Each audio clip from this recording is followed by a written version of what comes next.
مولاي صل وسلم دائما أبدا على حبيبك خير الخلق كلهم. مولاي صل وسلم دائما أبدا على Bismillahirrahmanirrahim. Assalamualaikum warahmatullahi wabarakatuh. Alhamdulillahirrahmanirrahim. Wa bihi nasta'in wa ala umurina waddin. Wassalatu wassalamu ala asyrafil anbiya'i mursalin wa ala alihi wa sahbihi ajmain. Amma ba'd. Pertama-tama marilah kita panjatkan puji dan syukur kita kepada Allah Subhanahu wa taala karena atas rahmat dan nikmat-Nya kita dapat berkumpul di tempat yang insyaallah diberkahi ini. Salat dan salam selalu tercurahkan kepada Nabi kita Nabi Muhammad sallallahu alaihi wasallam. Alhamdulillah pada sore hari ini kita dapat berkumpul kembali dalam kajian Ramadan. Saya akan membawakan kutum dengan judul Takdir. Jamaah kajian Ramadan Al-Firdaus, Allah Subhanahu wa taala menciptakan segala sesuatu ini di berada di dunia ini berpasangan. Ada siang, ada malam, ada sakit, ada kesembuhan, ada yang kaya, ada yang miskin, dan yang lain-lain. Itu adalah takdir Allah Subhanahu wa taala. Takdir atau yang biasa kita sebut qada dan qadar merupakan rukun iman yang keenam, yang dimana kita wajib mengimaninya. Apabila kita mengingkarinya, maka kita telah kafir. Qada adalah suatu ketetapan ataupun keputusan yang Allah berikan terhadap makhluknya atas segala sesuatu yang akan terjadi di dunia maupun di akhirat. Sedangkan qadar adalah ketetapan Allah Subhanahu wa taala terhadap makhluknya, baik yang telah, yang sedang ataupun yang akan terjadi. Rasulullah SAW bersabda, An Anas bin Malik radhiyallahu anhu annahu qala Rasulullah SAW anna Allah azza wa jalla qad wakkala birrahimi malakan fayaqulu ay rabbi nutfatun ay rabbi alaqatun ay rabbi mudghatun fa idza arada Allahu ay yaqdiya khalqan qala malaikah ay rabbi dzakarun aw unsa syakiyun aw sa'idun fama rizquhu aw ajaluhu fayaktubu kadzalika fi batni ummihi. Rawahu Bukhari dan Muslim. Dari Anas bin Malik radhiyallahu anhu bahwa Rasulullah SAW bersabda, Allah Subhanahu wa taala mengirim malaikat ke dalam perut ibu. Kemudian malaikat tersebut berkata, wahai Tuanku, dia masih berupa air sperma. Kemudian setelah 40 hari, malaikat pun melaporkan kembali kepada Allah, ya Tuhanku, dia sudah berupa segumpal darah. Kemudian 40 hari lagi, malaikat pun melaporkan lagi, wahai Tuhanku, dia telah berupa segumpal lagi. Jika Allah menetapkannya untuk dapat hidup sebagai manusia yang sempurna, maka malaikat pun berkata dan bertanya kepada Allah, ya Allah, apakah manusia ini akan diciptakan sebagai laki-laki atau wanita? Bagaimana dengan kehidupannya? Apakah ia akan menderita atau bahagia? Bagaimana dengan rezekinya? Bagaimana dengan ajalnya? Dan hal tersebut telah ditulis ketika kita masih berada dalam perut ibu kita. Rawahu Bukhari dan Muslim.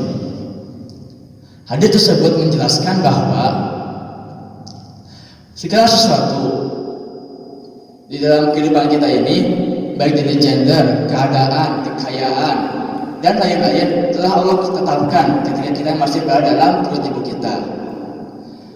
Lalu ada suatu pertanyaan besar dalam masyarakat. Jika Allah Subhanahu wa taala telah mentakdirkan kita, maka kenapa kita harus berusaha dalam kehidupan kita? Bukankah takdir itu adalah sesuatu yang pasti terjadi? Jika kita ditakdirkan sebagai manusia yang kelak akan hidup bahagia, maka pasti kita akan bahagia. Tapi jika kita ditakdirkan sebagai manusia yang sengsara, maka pasti kita akan sengsara. Dalam Islam, takdir dibagi menjadi dua. Yang pertama takdir mubrom, yang kedua takdir mu'allaq. Takdir mubrom adalah ketetapan Allah yang absolut, yang mutlak, tidak pasti, yang pasti tidak akan bisa diubah dengan usaha kita. Seperti kelahiran, kematian, dan juga gender. Kita tidak bisa meminta kepada Allah, ya Allah, lahirkanlah aku dari keluarga yang kaya raya, dari keluarga raja. Ya Allah, matikanlah aku di belahan bumi utara. Ya Allah, jadikanlah aku sebagai wanita, atau jadikanlah aku sebagai pria. Kita tidak bisa minta kepada Allah seperti itu. Allah yang berhak menentukannya. Allah yang menentukan kita terlahir dari keluarga yang mana saja. Kita mati di belahan bumi mana, atau kita lahir sebagai wanita atau pria. Maka ketika kita lihat dari zaman sekarang ini, orang yang merubah gendernya atau kelaminnya, atau kita sebut sebagai transgender, sesungguhnya mereka telah menentang takdir Allah. Mereka tidak bersyukur. Orang yang wanita yang terlahir sebagai wanita, yang kemudian ingin berubah menjadi laki-laki, sesungguhnya ia tidak bersyukur kepada Allah. Karena Allah telah menciptakannya sebagai wanita, makhluk yang mulia, bidadari yang tak bersayap, yang dimana di bawah telapak kakinya terdapat surga.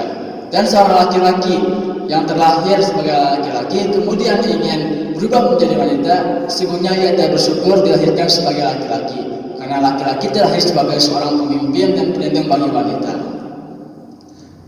Allah Subhanahu wa taala berfirman, "Walikulli ummatin ajalun, fa idza jaa ajaluhum la yastakhiruna sa'atan wa la yastaqdimun."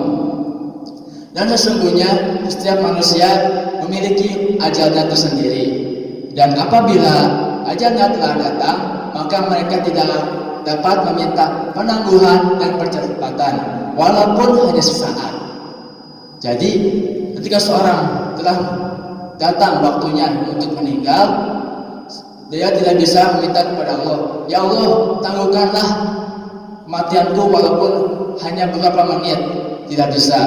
Ketika seorang ditakdirkan untuk meninggal pada hari Jumat jam 2 siang, menit ke-30, maka dia akan mati ketika pula. Tidak mungkin ia mati pada hari Jumat pukul 2, menit ke-30, detik ke-29, tidak mungkin. Walaupun hanya saat. La yastakhiruna sa'atan wa la yastaqdimun. Yang kedua adalah takdir mu'allaq. Takdir mu'allaq dalam bahasa berarti yang tergantung.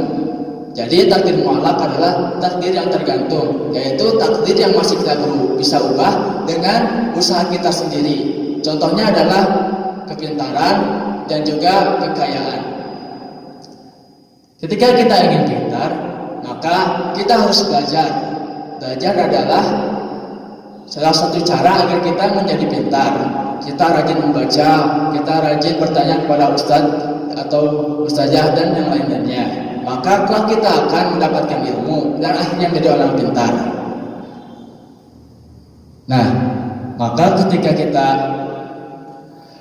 mendapatkan sesuatu di dalam kehidupan kita, lalu kita berusaha, tapi kemudian kita mendapatkan sesuatu yang tidak diharapkan kita, dalam artian berbanding 180 derajat, maka terimalah, karena sebenarnya itu takdir Allah Subhanahu wa taala. Tapi bagaimana? Kan bukankah takdir mu'allaq dapat berubah dengan usaha kita? Ya, takdir mu'allaq dapat diubah dengan usaha kita, dan tentunya dengan diridhoi Allah. Jika Allah tidak meridhoinya, maka tidak akan terjadi. Misalkan kita berusaha keras untuk dapat masuk ke sebuah universitas negeri yang terkenal. Kita belajar siang dan malam, berdoa kepada Allah siang dan malam, melaksanakan sholat tahajud dan lain-lain. Tapi ketika kita selesai mengadakan testing masuknya, kita mendapatkan hasilnya kita tidak lulus. Lalu apakah kita berputus asa dan menyalahkan Allah bahwa misalnya Allah Subhanahu wa taala tidak adil dalam memberikan takdirnya? Tidak. Sesungguhnya semua takdir Allah itu baik. Tidak ada takdir Allah yang buruk. Itu tergantung cara pandang kita. Manusia terganggu terhadap sesuatu karena cara pandangnya. Kita memandangnya kegagalan itu sebagai sesuatu yang buruk. Padahal mungkin kita akan mendapatkan sesuatu yang lebih baik daripada kita masuk dalam universitas tersebut. Kita akan mendapatkan hikmah kelak. Mungkin ketika kita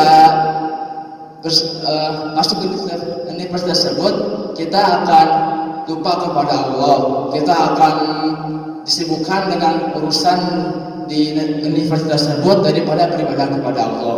Jadi akhirnya Allah pindahkan kita dari tempat tersebut ke tempat yang lain supaya kita tidak lupa dengan Allah. Begitu. Karena ketika seseorang menganggap takdir Allah itu tidak adil, maka itu tidak benar. Seperti yang tadi dikatakan, takdir Allah itu baik, tidak ada satupun takdir Allah yang buruk. Sebagaimana dijelaskan, wasa an takrahu syai'an wa huwa khairul lakum wa asa an tuhibbu syai'an wa huwa khairul lakum wa wallahu ya'lamu wa antum la ta'lamun. Dan kamu mengira apa yang kamu benci itu adalah sesuatu yang benar buruk, padahal sesuatu yang baik. Dan kamu mengira apa yang kamu sukai itu baik, padahal buruk. Sesungguhnya Allah mengetahui daripada apa yang kamu ketahui. Jadi bukan setiap yang Allah berikan itu baik buruk bagi kita. Ketika kita merasa sesuatu yang Allah berikan itu buruk, bukan berarti buruk di mata Allah. Allah pasti memberikan yang terbaik kepada kita. Mungkin kadang kita melihatnya sebagai sesuatu yang tidak baik, sesuatu yang mengecewakan hati kita. Tapi sesungguhnya Allah Subhanahu wa taala mengetahui apa yang tidak kita ketahui. Karena Allah pasti memberikan apa yang kita butuhkan dan bukan apa yang kita inginkan. Karena Allah tahu pasti apa yang kita butuhkan. Karena apa yang kita inginkan itu belum tentu baik bagi kita, tapi yang Allah berikan tentu pasti akan baik bagi kita. Karena Allah mengetahui dari apa yang kita ketahui. Mungkin cukup sekian yang dapat saya sampaikan pada sore hari ini. Terima kasih atas perhatiannya. Wassalamualaikum warahmatullahi wabarakatuh. مولاي صل وسلم دائما أبدا على حبيبك خير الخلق